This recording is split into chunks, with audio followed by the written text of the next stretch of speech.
In the intricate tapestry of human interaction, a fascinating phenomenon emerges: the ability to influence others without uttering a single word. This mysterious power transcends spoken language, tapping into the realms of thought, energy, and consciousness. Over the years, as we delve into the study and application of this intriguing concept, it becomes evident that this ability has the potential to expand exponentially. Our exploration into the realm of nonverbal influence deepens as we contemplate the remarkable notion that this ability can expand with dedication and practice. Much like honing any skill, the more focused attention we bestow upon it, the more potent its effects become. This journey of self-discovery reveals that our capacity to influence others can undergo a remarkable transformation.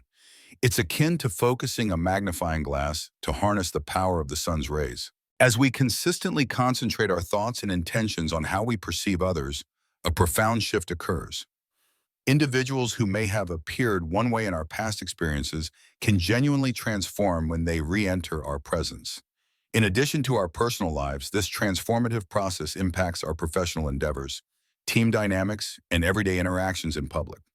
The foundation of this concept rests upon the profound understanding that consciousness, from an absolute perspective, is undivided. Despite the deceptive appearance of separation imposed by our five senses, our collective consciousness is interconnected. As we grasp this fundamental truth, we gain insight into the mechanics of influencing others without uttering a single word. Developing self-perception involves shaping our beliefs and perspectives about the people we encounter, creating a deep-seated belief that they are indeed what we imagine them to be. In essence, we align our thoughts with our desired outcomes, and the individuals we interact with subtly but significantly reflect these thoughts back to us. In the realm of business, this phenomenon manifests itself in various forms.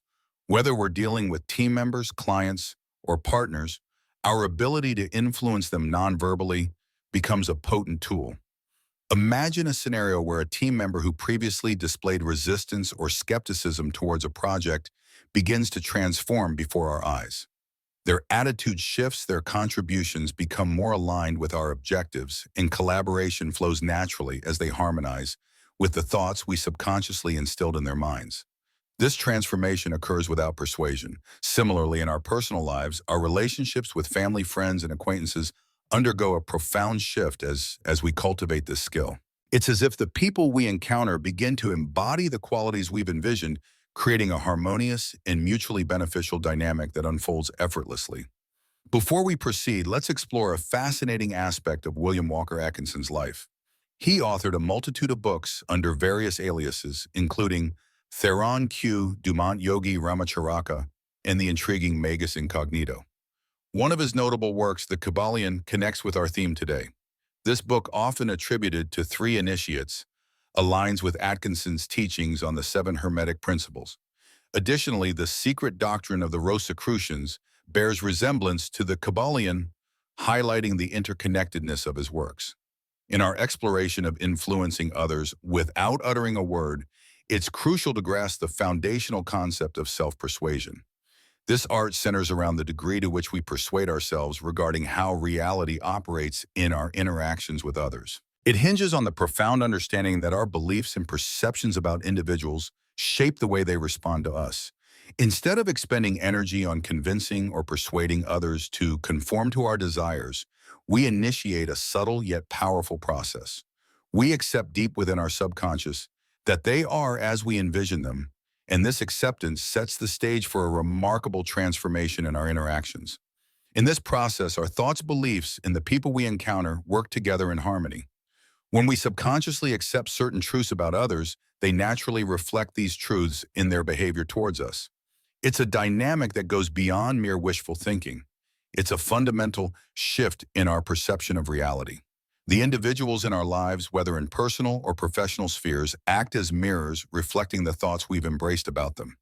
Self-persuasion is based on this profound connection between our inner beliefs and external reality.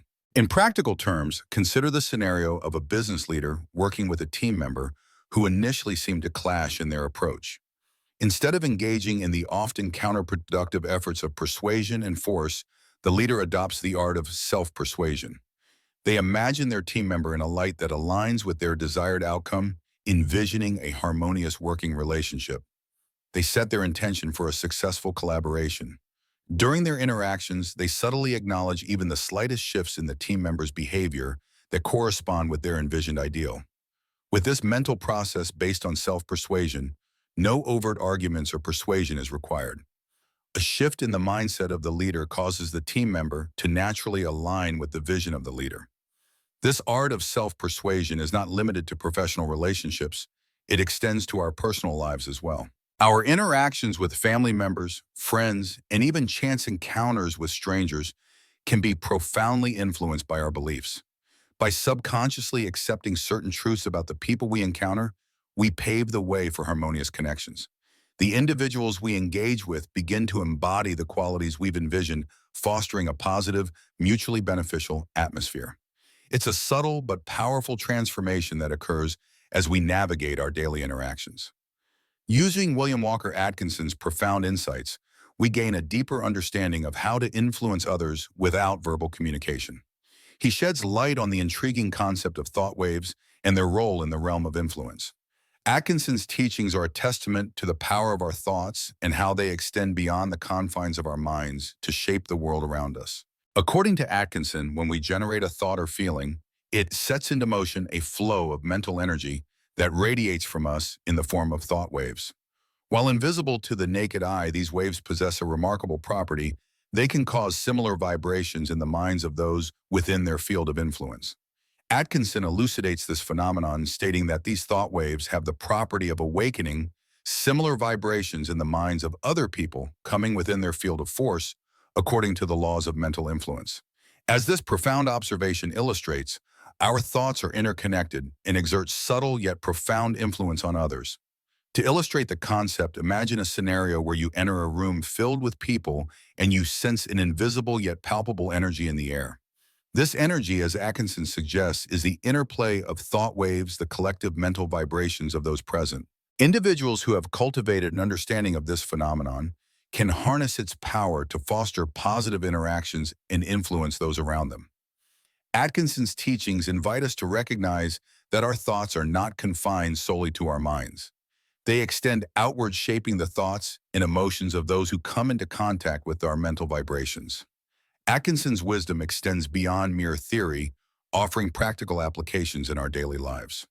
Whether in the realm of business, personal relationships, or public interactions, the awareness of thought waves and their influence allows us to navigate the intricate web of human connection more consciously. As we harness the power of our thoughts and align them with our intentions, we can create harmonious dynamics and shape our interactions in profound and meaningful ways. In the words of Atkinson, thought pictured in mental images and then vitalized by the force of desire will tend to objectify themselves into material things. In this way, we can communicate the intangible to others without saying a word if we imbue them with intention and desire. The practical application of influencing others without verbal communication reveals its profound significance in our daily lives. Imagine a scenario where you encounter a team member or colleague with whom your relationship lacks harmony in the workplace.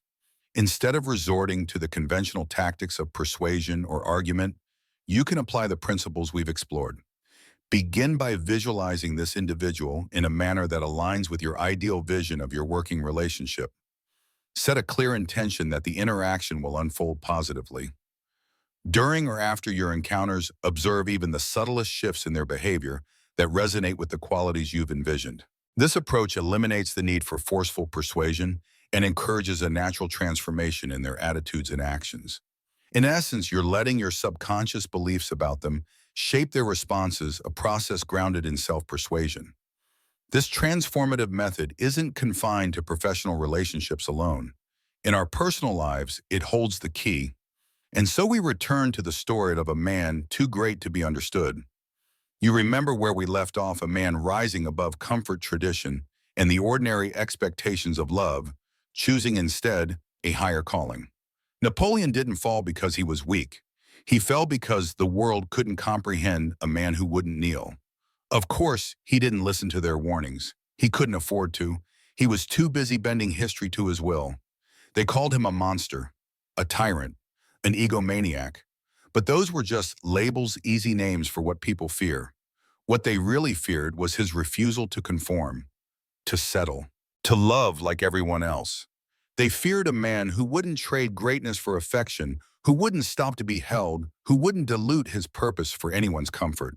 He was punished not for his power, but for the illusion that anyone close to him could ever understand it. And so as all storms do, he was left behind.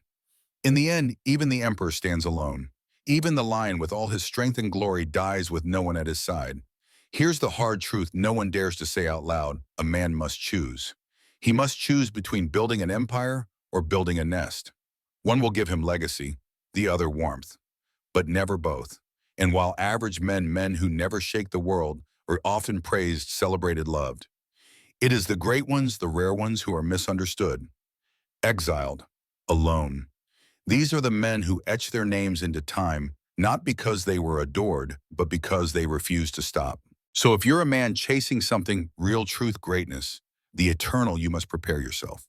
You must accept that you will be doubted, that you may be left, that love may never feel safe, because you, my brother, are not safe. You are not predictable.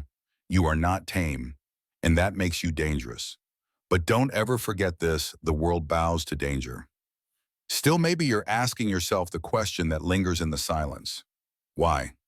Why would a woman turn away from a man like that? A man who is relentless, disciplined, visionary, a man who moves mountains. Why would she walk away from a storm that changes the world only to run into the arms of a breeze that barely stirs the trees? The answer, the one no one wants to admit, is this: great men are mirrors. They reflect everything others are not. Their ambition exposes complacency. Their discipline reveals chaos. Their silence unmasks insecurity. Their solitude magnifies emotional dependence. And for most women, no.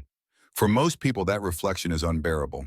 To stand beside a man who needs nothing emotionally, who doesn't chase approval, who doesn't beg to be held, is not romantic. It is terrifying, because it means she cannot control him. She cannot sway him with softness. She cannot bind him with affection.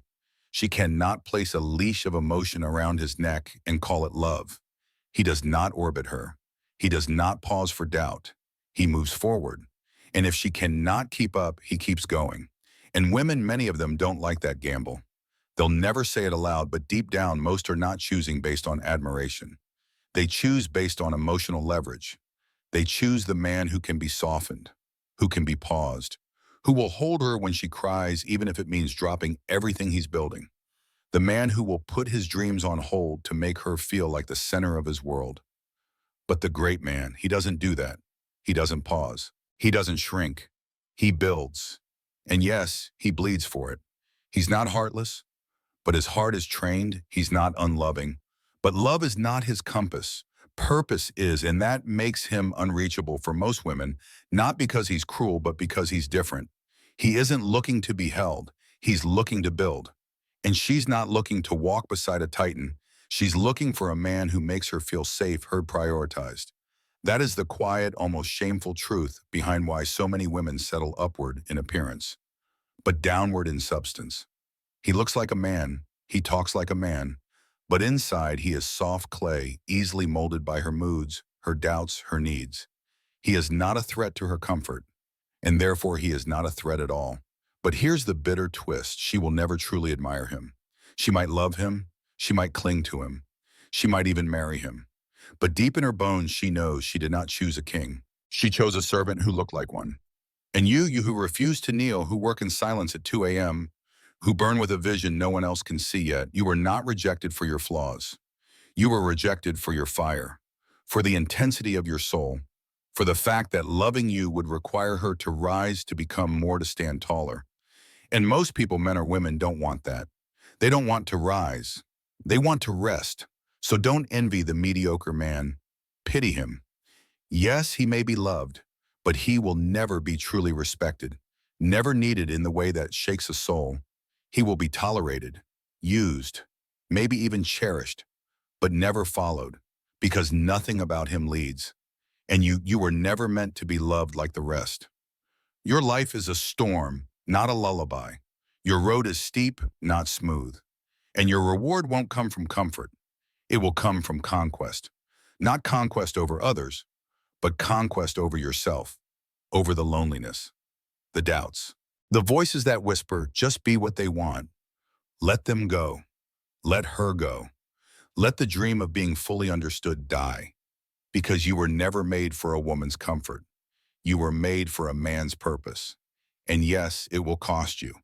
You may walk alone. You may die misunderstood. But if you endure, the world will remember your name. Because in the end, no woman builds statues.